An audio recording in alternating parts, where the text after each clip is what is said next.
Hi everybody, Stephen Flagg here, and welcome back to Flaggcraft Divergence, where it's been about 2 days for you guys, and it's been about a week and a half for me. I have spent 5-6 hours a day here trying to make Pneumaticraft work a little bit better and make things a little more functional. Plus, after making our flux compressor, we did need more power, if you remember. So let's take a quick look at all of the changes that I've made here, and then we're going to go unlock some more mods because I've made some more tech augmentations. So, first off, I made 2 more advanced windmills. Now, as you can see, just like our first windmill, none of these windmills are actually attached to anything. They're producing power, but I don't have them running power back to the base yet. And there's a reason for that. I decided as well to make a second double water wheel. So we have 2 double water wheels here. This was actually very simple to do the second time around. And I've got the second water wheel wired in here, right next to where the first one is. So we have these 2 LV capacitors now, and as you can see, these 2 LV capacitors are holding on to a steady RF, amount of RF. And even when I'm using all of the stuff down in the basement, it's a steady amount of RF, just from these 2 water wheels. So the power that we're getting from the windmills, we're going to use for something else at some point. I was pleasantly surprised. I thought I was actually going to have to build more water mills or windmills to be able to continue on. But anyhow, these 2, just these 2 water mills are powering everything down in the basement. Now let's go inside and I'll show you what I mean by powering everything. We've completely rewired things. I also changed my Pneumaticraft setup with the refinery. Now, those of you that watch my Server Sunday series, episode 11, I believe, I showed off the Pneumaticraft system and explained how I set it up so stupidly here. I tried to fix it, but let's take a look here first. You can see I closed the wall up, and we now have the kinesis pipe running along. It's still running into our laser, which is always producing augmentations for us. It's connected to our rolling machine, then it runs all the way through the back wall here and goes all the way over here to where it's connected to our flux compressor. Now, something I didn't understand about the flux compressor, guys. Oh, why did I put 7 in there? What's up with that? I broke all of the air compressors, so I have all these extra security things now. These flux compressors produce heat, and they lose the ability to, basically they become less efficient. So, how am I going to explain this? Okay, I had to write up that MineMartin, the creator of Pneumaticraft, did. He had to make some changes to this because people like to put speed upgrades and things, and it kind of messes up the mod. So, right now, a flux compressor by itself. Okay, I'm in peace. Yes, I'm in peaceful. Sorry, guys. There, I'm in easy. We're gonna change some sounds. Let me get those block sounds down to about 40. No. No. It is blocks that's the air. That's the blocks, right? Oh, what the hell? Come on now! It's not jukebox, I know that. Is it ambient? Is it environment? Would that be considered ambient? No? I don't know what... Okay, anyhow, I'm going to back up. Alright, so the flux compressor, guys. Without a heat sink on the side, which is what this thing is, it runs at 62% efficiency. That's with no speed upgrades and no cooling. It has a 62% efficiency rating. If we put this single heatsink against the flux compressor, it has a 96% efficiency rating. So that's all we need. Now, if you're making a huge system, you're going to need a lot of these things. You're probably going to need air vents as well. But technically, for a single-player thing, this is all I need. We got 1 heatsink, and just so I can show you the heatsink, because we did not look at this in the episode, a heatsink is made with just some iron bars, some compressed iron, and some gold. It's a very, very simple thing to make. So anytime you make a flux compressor, guys, throw a heatsink against it. You can also see here that I have changed all of our pressure tubes to these advanced pressure tubes. And I took away the etching acid because we no longer need the etching acid. Technically, we don't need this UV light box either. So everything now is connected using these advanced pressure tubes, giving us a nice amount of pressure. Everything is working great. Now, we move into here. I'm going to try to explain this as easily as I can, guys. As you can see, it's quite a mess in here. So, I realized we were using a lot of coal. So, those air compressors use a lot of coal. So, I'm one of those guys that I come up with something and something works. I'm very against changing it. Like, you could make it more efficient if you did this, but I fight it so much. Basically, what we needed to do, guys, was to create ourselves some liquid compressors, which is just made with an air compressor, some leather, the pressure tubes, and a bucket. Liquid compressors run off of gasoline, or LPG, or kerosene, or diesel. Now, as you can see, gasoline is the second best fuel to run these things. Well, where are we getting gasoline? Well, in our refinery. Our refinery is constantly making diesel, kerosene, gasoline, and LPG. We're pumping our LPG over here to make plastic, but we're not using the gasoline for anything. So, we could look back here. I am now pumping the gasoline back out and into these 3 liquid compressors, and these 3 liquid compressors are keeping the refinery going. Oh, our temperature is down right now. Because I need to make one little change, I might have to put one more liquid compressor in there. That's one of the differences about doing this on the server and doing this here, guys. This is an older version of Pneumaticraft. On the server, I've got everything running off of 2 liquid compressors, and it runs fine. This whole system. Here, I've got 3 liquid compressors, and I made an advanced air compressor just to see how much better it was. Like, I mean, it gives you 20 bars. I've got the upgrade in it, but it still requires coal. Now, if I throw some coal in there right now, our temperature is going to fly right up. And I'm not too worried about wasting coal now because we rarely use coal for anything. You can see I put a heat sink on this as well because these advanced air compressors do build up an awful lot of heat. So what'll happen is, as the gasoline comes in, the gasoline will be pumped right back out and into these liquid compressors. So it is it's an enclosed system now. It's all great. Oh, so you're like, now, Flag, well, what do you do with the diesel and the kerosene? Well, you can see, if you remember me telling you, you can crack these fuels into the next step up. So diesel can be cracked into kerosene can be cracked into gasoline, and gasoline can be cracked into LPG. So what we have over here is a little system that I rigged up with a couple of vortex tubes. We are pumping the the kerosene? We're pumping the kerosene directly out and into another thermo-pneumatic processing plant over here. And what we're going to do is crack that into gasoline. And then I'm just going to bucket the gasoline out of here, and we're just going to toss gasoline by bucket loads into there if we need it. Because if you remember, it is consistently, as long as I have oil, I'm not going to run out of gasoline because this produces gasoline at a faster rate than this burns it off.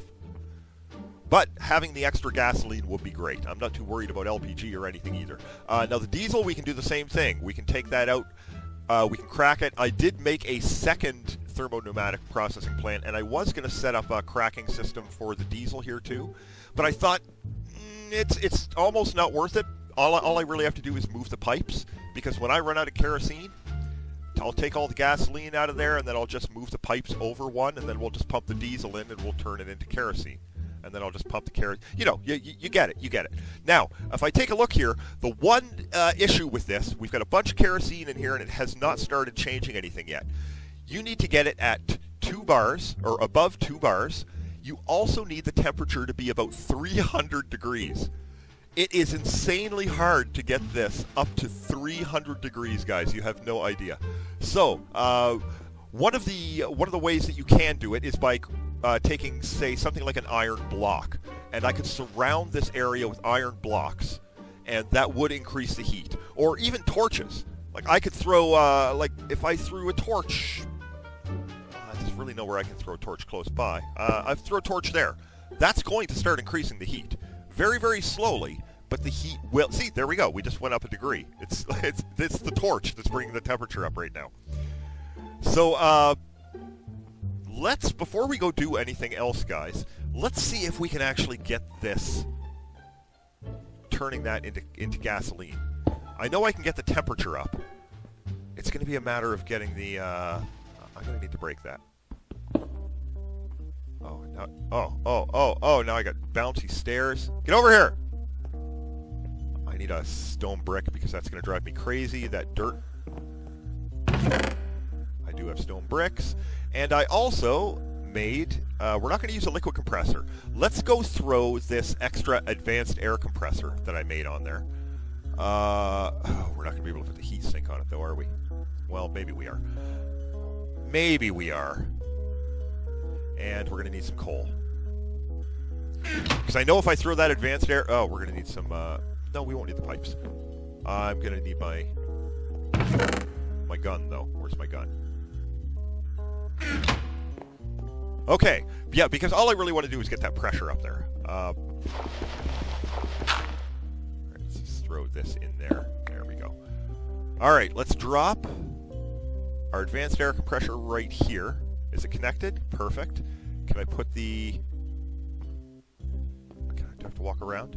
I want the... There we go. Perfect. Now we're going to drop a bunch of coal in there.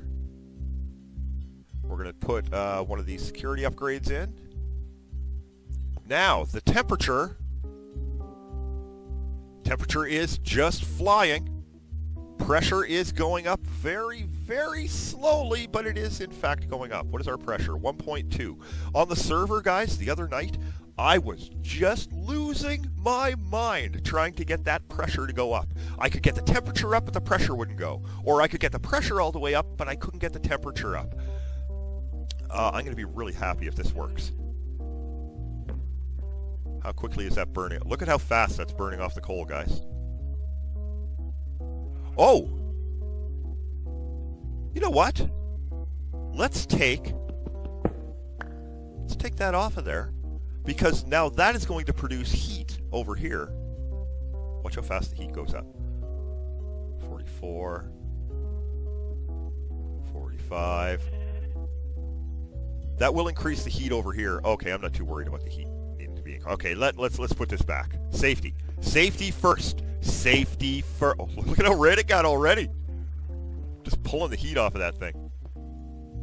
No, it's not dropping my heat here, is it? Nope. Are we almost there? 1.5 bars. So while we're waiting for that, let's go over here. We're going to grab our... Let's just grab all of these augmentations. Because I think we... I think when I was making them, I made enough to unlock 2 different mods. The next step up in Pneumaticraft, guys, like I can pretty much say we have succeeded with 3/4 of Pneumaticraft, and it's great. The next step is the drones. Now unless you guys want to see it, like let me know down in the comments, we're going to avoid doing the drones. Mainly because it's just going to take us away from the quest book. I'd really like to do the drones. The drones can do stuff like they can mine for you, they can look for resources, they can build you homes, but you have to program them. And programming them involves a lot of, it's almost like puzzle building. It's really kind of odd and confusing. 1.7. Let's go outside and get some water, and we'll come back. So, yeah, if you guys want to see me mess around with the drones, let me know in the comments, and then we'll jump back into Pneumaticraft and start working on the drones. We have all the ability in the world to do that now. All the ability in the world? Oh, that's why... Oh, my God, Flag. You are so stupid. You take off your armor when you do your intro, and you forget that the armor is what's keeping you hydrated. Okay, are you working? Are you working? Oh, we're almost there. We're at 1.7.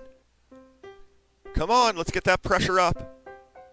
Maybe I should put a volume upgrade. I think on the server I put volume upgrades into a few of these things. Come on. on, you can do it. Oh, you're so close. I want you to start doing this before I go anywhere. Come on, 1.8. Faster! You can do this faster. Come on now. Oh, we're going to need our book anyway. Maybe I should go grab our book. Yeah, I'm not using the elevator. Yep. Just not using the elevator. Why? Because I just forget all the time anyway. If I remember, I remember. Let's, woo! Let's go drop this off. So yeah, honestly, guys, I didn't expect to ever get this far in Pneumaticraft. Oddly enough, I'm really enjoying it. It's a lot of fun. There's a lot to do in this mod pack.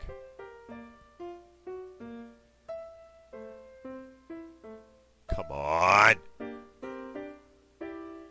Come on! You're so close! You're so freaking close! Okay, screw this. We're going. We're gonna go and unlock a couple of mods, and we'll check that. We'll check back on that end of this episode, beginning of next episode, one of the two. One of the things I didn't do, guys, is I was going to go move the... I was going to go and move the tunnel bore and move it to another area. And then I realized that ore distribution in this mod pack is actually not... It's not like vanilla Minecraft. It's not like you have to go down to level 14 to get diamond or anything like that. Everything is done in, like, ore veins now. And there's a... I wish I could remember where this was, because I'd put the link in the description for you. But there's pictures showing how the ore distribution works in this mod pack. And it's... you have veins, like I think, like I said before in the earlier episodes, you can follow those veins forever. Never mind. It's confusing. Okay, so let's unlock our next two mods. So what do we want to do? What mods do we want to unlock? I don't know. Because, you know, guys, we haven't done any magic yet. We haven't done any magic. What is this? Look at all this stuff. We'd have to start with Botania. Now, I know some Botania. Maybe, you know what? Maybe we'll play around with that. We'll take a look at that next episode. Let's just take a look at the magic just to see. Because we've been focusing primarily on tech. So we take a look at tech. What do we have open to us? We have open computers. We have simply jetpacks. And we have forestry. Forestry will open up additions for us. So it looks like we're going to take forestry, guys. I'm not a huge fan of forestry, but... Sick of the division created by the warring tribes, Jarl Sengir led a few of the larger peace-loving families to seek the tranquility of the sprawling forests deep in the south of Agartha. Oh my god.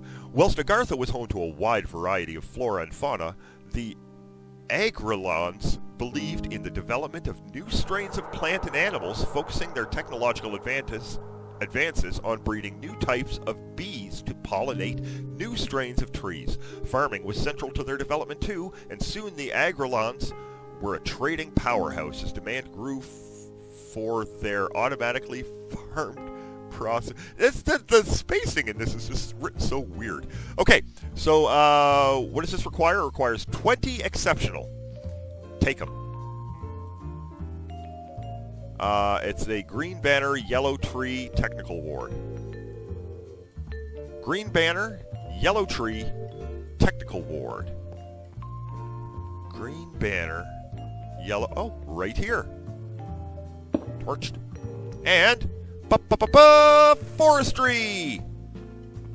Not a big fan of forestry, but it's unlocked, and that opens up a lot more for us, and perhaps we actually can use something from it. So now that unlocks additions, which also unlocks... additions will unlock immersive integration, which is kind of cool. I keep hitting the wrong button there. RF tools we still haven't used. What does additions do for us? The work begun by Jarl Spacetoad was too great for one man or even one family to complete. And so one of the original Buildcraft founding families, headed by Jal, began to carry out further research and development into complementary but more advanced technologies to those developed by Yal Space Toad. With a focus on developing useful machines and the tools to advance the Buildcraft technologies, Yal AE soon found his skills and technologies in great demand. Okay. Oh, I don't have enough to do this. I need 15 more exceptional to do that one. Simply jetpacks? No. Not enough. Open computers? No. Oh God, did I? No! No! It made me choose it! It actually made me choose it! Oh, okay, I'm gonna have to go home and I'm gonna have to make 15 more exceptional tech augmentations. So, yeah. We'll just start up right here next time, guys. I'm just going to run home. I'm going to go make 15 more of those. And, what, is that sheep still in here? Yeah. Okay, so I'll make 15 more of those, and I will see you next time, guys. And we're going to open up some more mods, and maybe we're going to take a look at some of the magic mods, just to see if maybe they'll help us out a bit. So, remember to like, favorite, and subscribe, guys. This is Stephen Flagg. Check you later.